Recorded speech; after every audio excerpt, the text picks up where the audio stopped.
So our first topic is air pollution. The mixing of harmful gases with other particle in air is called air pollution.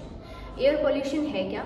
आप सभी को पता है कि हमारी सराउंडिंग में काफ़ी सारी डिफरेंट गैसेस का मिक्सचर प्रेजेंट है जिसको हम क्या बोलते हैं, एयर। अब उसी एयर में जब भी डस्ट पार्टिकल्स या फिर बाकी के हार्मफुल गैसेस आके मिक्स हो जाएं तो हम उस चीज़ को ही क्या बोलते हैं, air pollution. Then human activities, industries and vehicles are the main source of air pollution. हम कह सकते हैं कि जो भी अब एयर पोल्यूशन का मेन कॉज क्या है, ह्यूमन एक्टिविटीज हो सकता है, इंडस्ट्रीज हो सकता है और व्हीकल्स हो सकते हैं। ह्यूमन एक्टिविटीज कैसे हो सकते हैं, कोई बता सकता है? ह्यूमन एक्टिविटीज हो सकता है जैसे कि हम क्या करते हैं, अब ठंड आ गई है तो हम बैठ के आग जलाने लगेंगे। चलो आग जला ली, ठीक है, वो भी ठीक है। कुछ लोग क्या करते हैं, पन्नियों का जो वेस्ट होता है उसको इकट्ठा करके उसको जलाना शुरू कर देते हैं, उसमें से काफ़ी सारी हार्मफुल गैसेस निकलती है। तो ये हो गया हमारा ह्यूमन एक्टिविटीज़ की वजह से एयर पोल्यूशन कॉज हो रहा है। देन सेकेंड हम कह सकते हैं कि व्हीकल्स, अब जो गाड़ियाँ चलती है उसके अंदर से काफ़ी अमाउंट ऑफ गैसेस निकलती है ना। गाड़ियाँ चलेंगी, पेट्रोल उसके अंदर चलेगा तो पीछे से काफ़ी ज़्यादा गैसेस प्रोड्यूस होती है, वो भी हमारी एयर में जाके मिक्सअप हो जाती है। तो व्हीकल्स भी कॉज कर रही हैं एयर पोल्यूशन। देन थर्ड हमें बोला इंडस्ट्रीज। अब इंडस्ट्रीज में काफ़ी सारा काम हो रहा होता है, उसके अंदर काफ़ी सारी चीज़ें बन रही होती है, तो उसके अंदर से भी काफ़ी अमाउंट ऑफ क्या निकलता है, गैसेस निकलती है, हार्मफुल गैसेस, ठीक है। तो which causes air. Then effect. अब क्या क्या इफेक्ट हो सकते हैं? इफेक्ट तो सिंपल है, आपको भी पता होगा कि अगर मैं ह्यूमन पे इफेक्ट बोलूँ या फिर एनिमल्स पे, जो लिविंग बींग्स हैं उन पे अगर मैं इफेक्ट बोलूँ, तो अगर एयर पोल्यूशन होगा, ठीक है, बहुत ज़्यादा मात्रा में अगर एयर पोल्यूशन अगर हो गया तो फिर क्या होगा, हमें ब्रीदिंग प्रॉब्लम्स होंगी, है ना, हमें सांस लेने में प्रॉब्लम होगी। आप बोलते हो ना, जब भी कहीं पे आग जल रही होती है तो आप नहीं ब्रीथ कर पाते, आंखों में से पानी आने लगता है ना। तो क्या होता है उस टाइम पे, ब्रीदिंग प्रॉब्लम्स हो रही है। अब वो तो था छोटे स्केल में, अगर बहुत ज़्यादा amount of air pollution create हो जाए तो फिर क्या आप रह पाओगे? नहीं रह पाओगे ना। So air pollution can causes breathing effects, okay. हम कह सकते हैं it causes breathing problems to mankind. It also causes harm to the plants. Plants को भी काफ़ी ज़्यादा नुकसान पहुँचाते हैं, ठीक है। And the growth of plants slows down and over a time they become weak and eventually die. हम प्लांट्स पे भी कह सकते हैं काफ़ी इफेक्ट पड़ता है, उनकी जो ग्रोथ है वो स्लो डाउन हो जाती है, बहुत धीरे धीरे ग्रो करेंगे। और ऐसा भी हो सकता है कि वो प्लांट्स काफ़ी वीक हो जाए, वीक होने की वजह से वो मर भी जाएंगे। सो हम कह सकते हैं कि ह्यूमन पे भी काफ़ी ज़्यादा इफेक्ट है एयर पोल्यूशन का, और हम कह सकते हैं प्लांट्स के ऊपर भी काफ़ी ज़्यादा इफेक्ट है किसका, एयर पोल्यूशन का, okay. So next comes our water pollution. So आप सभी को पता होगा कि वाटर पोल्यूशन कैसे होता है, ठीक है। वाटर पोल्यूशन होता है, हम कह सकते हैं कि जो भी हमारे हाउस होल्ड में से जो गंदा पानी निकलता है, किचन वेस्ट जो निकलता है, जो बाथरूम का जो गंदा पानी निकलता है, और हम कह सकते हैं कि इंडस्ट्रीज में से जो भी हार्मफुल वाटर निकलता है, केमिकल्स मिला हुआ जो वाटर निकलता है, वो सारा जाके कहाँ पर हम डिस्चार्ज कर देते हैं, वो एक वाटर बॉडी में डिस्चार्ज करते हैं। अब इतना सारा हार्मफुल वेस्ट अगर किसी एक वाटर बॉडी में जाएगा और इकट्ठा होगा तो जाहिर सी बात है कि वहाँ पर वाटर पोल्यूशन होगा, है ना। This is the main reason of water pollution, we can say, right. Let us read from the text. Water pollution, when the water sources get contaminated, it is called water pollution. Water is polluted due to human activities. Industrial and household waste are released into water which causes its pollution. जैसा कि मैंने आपको अभी बताया कि जो भी industrial या फिर हाउस होल्ड वेस्ट जो है वो पूरी तरीके से रिलीज कर देते हैं हम किसी एक वाटर बॉडी में, जिसकी वजह से पोल्यूशन क्या होता है, हम कह सकते हैं वाटर पोल्यूशन कॉज होता है। Other activities like washing clothes or bathing animals in rivers in rural areas also cause water pollution. आप देखते होंगे जो गांव वाले इलाके होते हैं पानी के पास ही जाके वो लोग अपने कपड़े धोएंगे, वहीं पे जाके वो लोग अपने क्या बोलते हैं कैटल्स को भी नहलाएंगे, सारी चीज़ें वहीं पे होती हैं, उनके बर्तन भी वहीं होते हैं। तो जो भी वेस्ट है वो कहाँ जा रहा है, इवेंचुअली वो सारा वेस्ट हमारे वाटर बॉडीज़ में जाके गिर रहा है। तो यही सारे रीजंस हैं किसके, वाटर पोल्यूशन के। Sea water is mainly polluted by oil spill.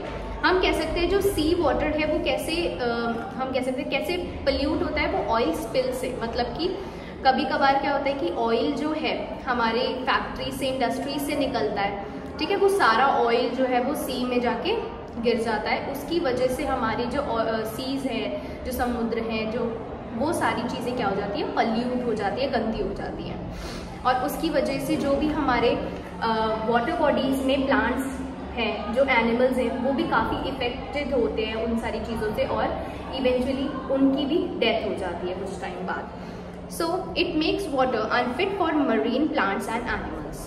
That is what I told you कि जितने भी मरीन प्लांट्स एनिमल्स हैं वो सारे अफेक्टेड होते हैं इन सारी, हम कह सकते हैं, पोल्यूशन से। इफेक्ट, अब इफेक्ट क्या पड़ेगा, it is harmful for both plants and animals, it also makes people sick. हम कह सकते हैं कि ये जितना भी वाटर पोल्यूशन हो रहा है उससे हमें पानी की कमी हो जाएगी, स्कार्सिटी हो जाएगी ड्रिंकिंग वाटर की, है ना, ड्रिंकिंग वाटर की स्कार्सिटी हो जाएगी। अगर हम गंदा पानी कंज्यूम करेंगे तो हमें भी काफ़ी सारी बीमारियाँ होंगी, जैसे टाइफाइड टाइप्स, ठीक है। और हम ही नहीं, साथ ही साथ जो एनिमल्स वो पानी पिएंगे वो भी बीमार होंगे, और जो एनिमल्स रहते हैं उसके अंदर, जो प्लांट्स रहते हैं उनके अंदर, उनके लिए तो और भी ज़्यादा खतरनाक हो जाएगा वो पानी, ठीक है। तो that is all about our water pollution. So class, our next topic is land pollution. Land pollution में हम कह सकते हैं कि लैंड को जो हम कंटामिनेट कर रहे हैं या पोल्यूट कर रहे हैं, ठीक है, जो भी हम वेस्ट अपने घरों से बाहर फेंक देते हैं उसी की वजह से तो लैंड पोल्यूशन हो रहा है। जैसे कि मैंने आपको एग्जांपल दिया दिल्ली में पहाड़ का, ठीक है। तो अब आप अपनी पिक्चर्स में भी देख सकते हैं, बुक में बहुत क्लियरली आपको दिखाया हुआ है कि लैंड पोल्यूशन कैसे कॉज होता है, ठीक है। हम क्या करते हैं, गाड़ियों में जा रहे हैं, ठीक है, खाना खाया अपना गाड़ी में और रैपर उठा के बाहर फेंक दिया, या फिर हमने कुछ भी खाया, गए चीज़ लेने गए, शाम को ट्यूशन जा रहे हो आप, हाँ भाई पैसे दे दो मम्मी, ठीक है, आपने चीज़ ली, खाई, वही फेंक दी बाहर, ठीक है। तो देखते होगे वहीं साइड में ही या फिर आपके पूरे एरिया में क्या हो जाता है, गंदगी फैल जाती है। सिर्फ आप ही थोड़ी कर रहे हो, सब कर रहे हैं, एक एक करके जब सब ये चीज़ फॉलो कर रहे हैं तो हमारी लैंड, हमारी जो सॉइल है वो बहुत एक लेवल पे पोल्यूट हो रही है, ठीक है। तो हम कह सकते हैं द लैंड और soil pollution is caused by dumping of waste such as plastic bags, glass bottles and metal containers. ये सारी चीज़ों को जब भी हम डंप कर देते हैं अपने आसपास के एरियाज़ में, लैंड पे, या फिर देखा होगा कोई खाली प्लॉट पड़ा है, जा बेटा जाके वहाँ पे कूड़ा फेंका, है ना, तो वो एक पर्टिकुलर सॉइल या पर्टिकुलर लैंड एक गंदा हो रहा है ना। तो the main source of land soil pollution are solid waste. हम कह सकते हैं कि जो सॉइल पोल्यूशन का मेन जो हम वेस्ट कह सकते हैं वो कैसे होते हैं, सॉलिड वेस्ट हो जाएगा। रिफ्यूज फ्रॉम माइंस, माइंस में से जो भी रिफ्यूज्ड मटेरियल्स होता है वो सारा हम फेंक देते हैं लैंड पे। फॉरेस्ट का जो भी वेस्ट मटेरियल होता है या एग्रीकल्चर का जो वेस्ट मटेरियल होता है वो सारी चीज़ें हम कहाँ फेंक देते हैं, लैंड पे, सॉइल पे, जिसकी वजह से क्या कॉज होता है, लैंड पोल्यूशन। अब लैंड पोल्यूशन हो गया तो क्या हो गया मैम, लैंड पोल्यूशन ही तो है, उससे क्या फ़र्क पड़ रहा है किसी को, तो क्यों नहीं फ़र्क पड़ रहा, आपका जो प्लांट है वो किस पे ग्रो होता है, लैंड पे ही तो होता है। अगर आप लैंड को ही पोल्यूट कर दोगे तो आप कैसे किसी प्लांट को वहाँ पर ग्रो करवाओगे, है ना, प्लांट की ग्रोथ रुक जाएगी, अच्छी सॉइल नहीं मिलेगी, तो कैसे वो कंटामिनेटेड सॉइल पे कैसे कोई प्लांट वो होगा। तो लिखा हुआ है effect is land pollution makes the soil infertile. जो लैंड पोल्यूशन है वो हमारी सॉइल को क्या कर देता है, इनफर्टाइल कर देगा, उसकी जो टॉप मोस्ट लेयर है वो हटा देगा, जो अच्छी जो सॉइल होती है वो हट जाएगी, बैरन हो जाएगी, सॉइल खराब हो जाएगी। जो कि अनफिट हो जाएगी किसके लिए, एग्रीकल्चरल एक्टिविटीज के लिए।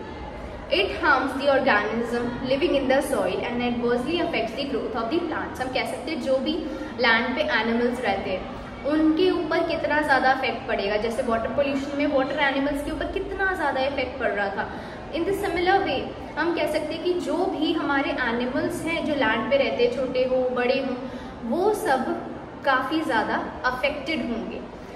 अच्छा, इस चीज़ को छोटे स्केल पे इमेजिन करके देखो, आप जिस घर में रहते हो अगर वहीं पे कोई सारा कूड़ा आके फेंके, बदबू करने लगेगा घर, है ना, आपका सराउंडिंग बहुत ज़्यादा स्मेली हो जाएगा और आप नहीं रह पाओगे वहाँ पे और कुछ टाइम बाद आप बीमार पड़ने लगोगे।